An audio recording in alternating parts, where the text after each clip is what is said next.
Subscribe करिए electro reboot channel को और बेल आइकन को प्रेस करिए इलेक्ट्रॉनिक्स के वीडियो सबसे पहले देखने के लिए।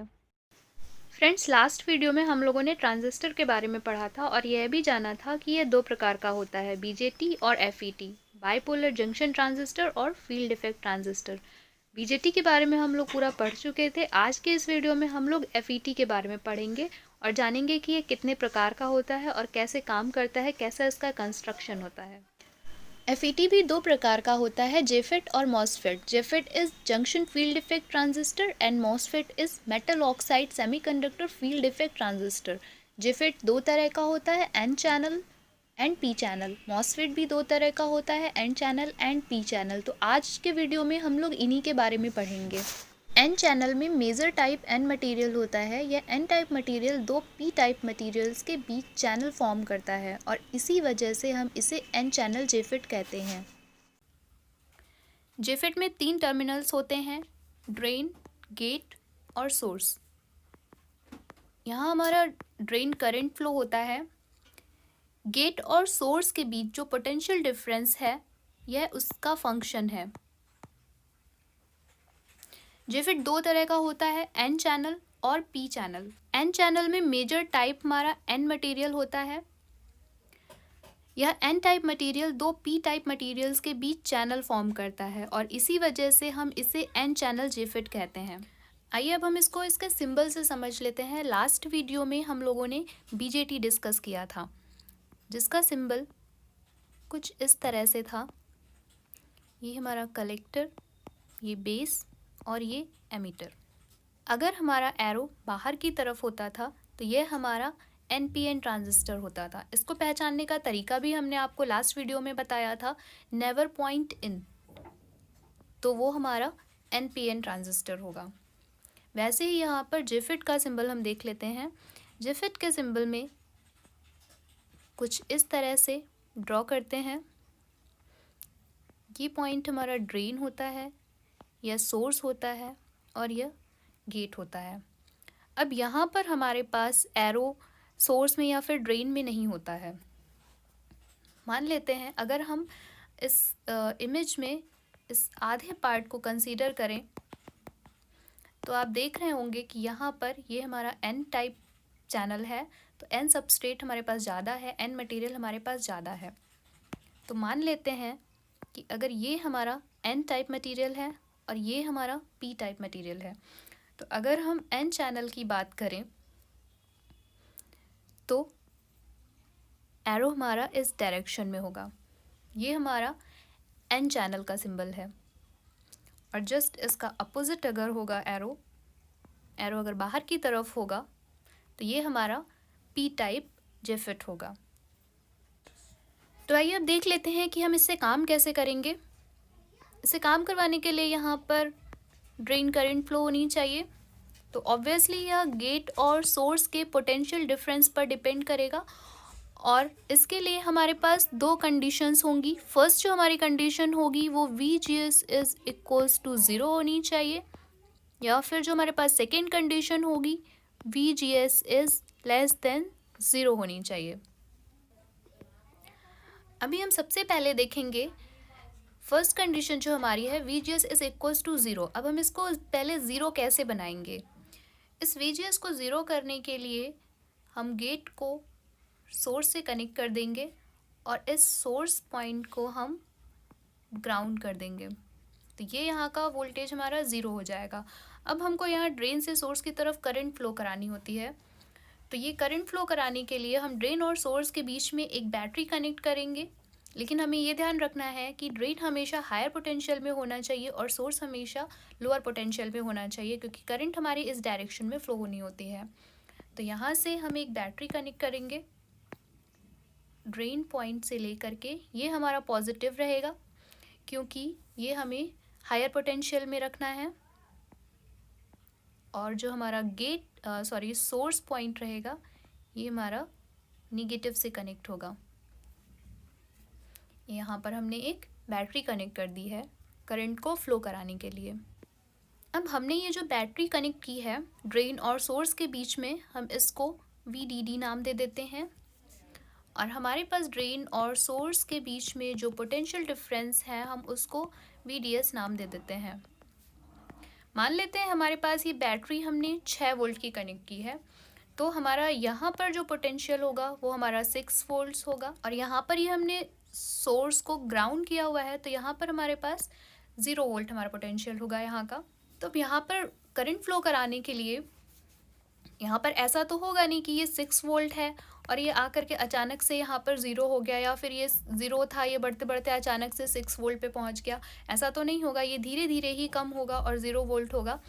तो यहाँ पर हम मान लेते हैं वर्चुअली, हम यहाँ पर देखते हैं कि एक हमारे पास ये पॉइंट हो गया, एक ये पॉइंट हो गया और एक ये पॉइंट हो गया। मान लेते हैं यहाँ पर 5 वोल्ट्स रहा होगा वोल्टेज, यहाँ पर हमारे पास 2 वोल्ट्स रहा होगा, यहाँ पर 1 वोल्ट रहा होगा, और धीरे धीरे ये आकर के 0 हो गया।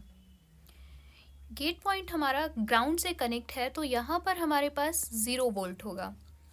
तो अब हम यहाँ पर देखेंगे कि अगर ये हमारे पास 0 वोल्ट है और ये हमारा इधर 5 वोल्ट्स है, ये तो यहाँ पर ये हमारा रिवर्स बायस होगा, क्योंकि यहाँ पर हमारे पास ये 0 वोल्ट्स है और यहाँ पर ये 5 वोल्ट्स है। और यहाँ पर अगर आप देखेंगे तो ये हमारे पास 0 वोल्ट्स है, पी टाइप मटेरियल, यहाँ पर हमारे पास ये 0 वोल्ट दिखा रहा है, और ये हमारे पास इधर 1 वोल्ट है, तो यहाँ पर भी हमारे पास रिवर्स बायस होगा। और इस रिवर्स बायस की वजह से यहाँ पर डिप्लीशन रीजन जो है हमारा ये फॉर्म होगा। जो हमारा डिप्लीशन रीजन फॉर्म होगा ये ऊपर तो चौड़ा होगा लेकिन नीचे की तरफ पतला होगा। ये इसलिए होगा क्योंकि जो हमारा ये रिवर्स बायसिंग का आप यहाँ पर वोल्टेज देख पा रहे हैं, ये 0 से 5, ये ऊपर यहाँ पर हमारे पास ज़्यादा है और यहाँ पर हमारे पास कम है, इसलिए जो हमारे पास डिप्लीशन रीजन फॉर्म होगा वो ऊपर की तरफ चौड़ा होगा और नीचे की तरफ ये पतला होगा। तो यहाँ पर जब हमने बैटरी कनेक्ट किया है तो यहाँ पर हमारे पास ड्रेन करंट फ्लो होने लगेगी, लेकिन इलेक्ट्रॉन्स हमारा इसके अपोजिट डायरेक्शन में फ्लो करेंगे। तो अब एक और केस मान लेते हैं हम, यहाँ पर हम 6 वोल्ट की बजाय एक वेरिएबल बैटरी कनेक्ट कर देते हैं। यहाँ पर हम एक ये वेरिएबल सोर्स कनेक्ट करते हैं। मान लेते हैं इस बार हमारा वोल्टेज यहाँ पर 10 वोल्ट्स है। तो अब हमारे पास यहाँ 10 वोल्ट्स होगा,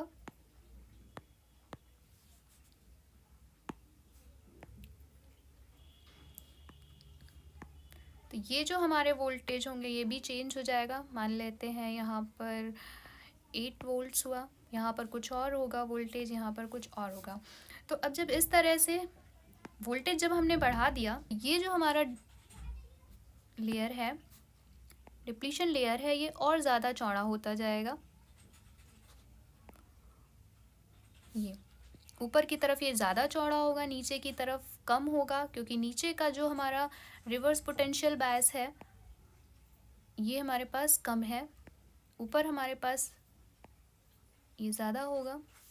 तो धीरे धीरे क्या होगा कि यहाँ पर जो हमारे पास ये एन चैनल की विड्थ है ये कम होती जाएगी, ये नैरो हो जाएगी। यहाँ पर हम मान लेते हैं कि हमारे पास 2 मटेरियल हैं, सेम मटेरियल है हमारे पास, लेकिन हमारे पास इसकी विड्थ अलग अलग है। एक हमारे पास ये चौड़ा है, एक ये हमारे पास पतला, सेम मटेरियल का है। तो यहाँ पर किसकी रेजिस्टिविटी ज़्यादा होगी? तो हमारे पास ये जो पतला वाला सबस्ट्रेट है इसकी रेजिस्टिविटी ज़्यादा होगी।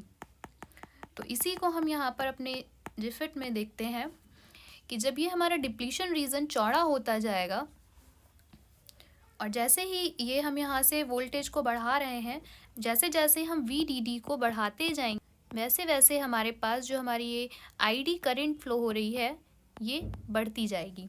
लेकिन क्योंकि हमारे पास ये हमारा डिप्लीशन लेयर चौड़ा होता जा रहा है, एन चैनल हमारे पास एन सबस्ट्रेट के लिए जो यहाँ पर स्पेस था वो नैरो होता जा रहा है, क्योंकि ये यहाँ पर जब ये पतला होगा तो यहाँ पर जो ये रेजिस्टिविटी जो रेजिस्टिविटी कम हो जा रही है इसकी इस डिप्लीशन रीजन के बढ़ने के कारण, तो ये करंट को कम करने की हमेशा कोशिश करता है। और धीरे धीरे एक ऐसी सिचुएशन आती है कि यहाँ पर सैचुरेशन होता है, क्योंकि ये हमारे पास n का जो स्पेस था ये नैरो होता जा रहा है, तो यहाँ पर हमारे पास सैचुरेशन की सिचुएशन आती है और यहाँ का जो वोल्टेज होता है उसको हम पिंच ऑफ वोल्टेज कहते हैं, उसे हम पिंच ऑफ वोल्टेज बोलते हैं। और फ्रेंड्स, पिंच मीन्स होता है चुटकी। जब दो उंगलियों के बीच हम किसी चीज़ को दबाते हैं तो उसको हम पिंच कहते हैं। और यहाँ का जो आप सिचुएशन देख रहे हैं ये भी कुछ इस पिंच जैसा ही है। तो हमारे पास ये जो वोल्टेज है, ये जो हमारा VGS है, इसको हम पिंच ऑफ वोल्टेज बोलते हैं। तो अब हम यहाँ पर कितना भी वोल्टेज बढ़ा लें लेकिन इसकी करंट पर कोई फ़र्क नहीं पड़ेगा, क्योंकि हमारी करंट जो है वो सैचुरेटेड हो चुकी है। तो अब आप चाहे VDD या फिर VDS जो पोटेंशियल डिफरेंस है इसको कितना भी बढ़ा लें लेकिन हमारी करंट पर कोई भी इफ़ेक्ट नहीं पड़ेगा। तो आइए अब हम इसको इसके करंट कैरेक्टरिस्टिक्स से समझ लेते हैं। मान लीजिए यहाँ पर ये x एक्सिस है हमारे और ये y एक्सिस है। x एक्सिस पे हम ये VDS को ले लेते हैं और y पे हम ये ड्रेन करंट को ले लेते हैं। तो यहाँ पर हम जैसे जैसे वोल्टेज को बढ़ाते हैं करंट हमारा बढ़ता जाता है और एक ऐसा पॉइंट आता है, ये सैचुरेशन यहाँ पर होता है और उसके बाद ये करंट फिर नहीं बढ़ती है। तो जहाँ पर हमें कांस्टेंट करंट की ज़रूरत होती है वहाँ पर हम JFET यूज़ करते हैं, जंक्शन फील्ड इफेक्ट ट्रांजिस्टर हम वहाँ पर यूज़ करते हैं। इस पॉइंट पर हमारा जो वोल्टेज होता है इसको हम VP से डिनोट करते हैं, जिसे हम पिंच ऑफ वोल्टेज कहते हैं।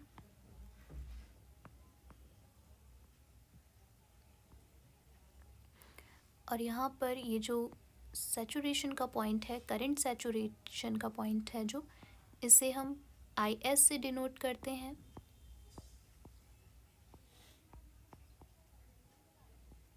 जो कि हमारा सैचुरेशन करंट है।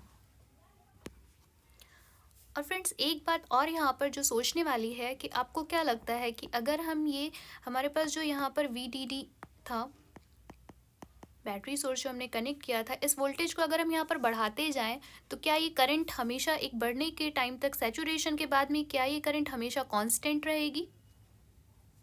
ऐसा बिल्कुल नहीं होगा। अगर हम इसको कंटिन्यू बढ़ाते जाएंगे तो यहाँ का ये जो हमारा डिप्लीशन लेयर था, जो डिप्लीशन लेयर फॉर्म हुआ था, ये हमेशा चौड़ा होता जाएगा।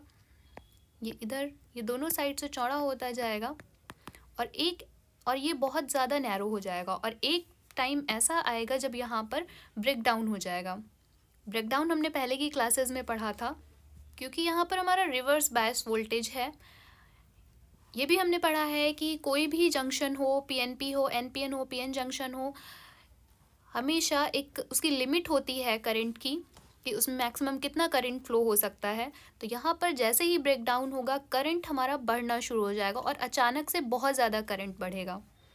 तो एक यहाँ पे एक ऐसा पॉइंट आएगा जब ब्रेक डाउन होगा तो ये करंट हमारा अचानक से बढ़ जाएगा और इसको हम